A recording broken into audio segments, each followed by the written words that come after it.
Qu'on les déteste parce qu'elles sont dangereuses ou qu'on les adore parce qu'elles permettent de se déplacer facilement dans Paris, les trottinettes en libre service seront bannies de la capitale au 1er septembre prochain. Décision des Parisiens qui ont voté hier à la consultation de la mairie. En réalité, moins de 8% des inscrits sur les listes électorales. Les 3 opérateurs devront donc remballer leurs 15 000 trottinettes. Inès Zegloul, vous êtes dans les rues de la capitale. Qu'en pensent les fans de trottinettes électriques ? Eh bien, j'ai croisé Sémir qui attendait patiemment que le feu passe au vert pour filer sur sa trottinette libre service, coup de tête à gauche puis à droite par précaution. Ça fait maintenant 3 ans qu'il les utilise tous les jours pour le travail. Alors il regrette ne pas avoir voté hier.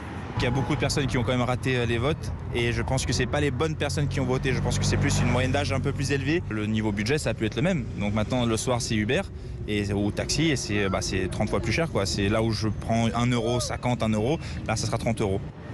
Injuste aussi pour Salomé, 20 ans, son utilisation des 2 roues électriques a considérablement augmenté avec la grève des transports. Pour le plaisir, pour aller au travail quand je suis en retard. Depuis les grèves, c'est quand même assez pratique.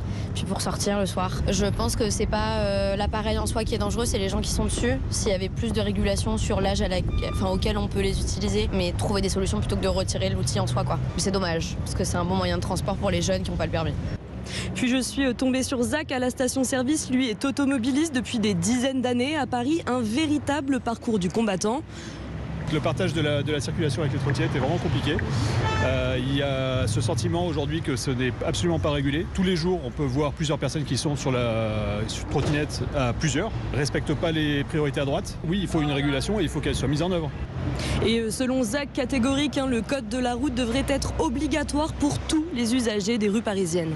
Inès Zegloul, dans les rues de la capitale.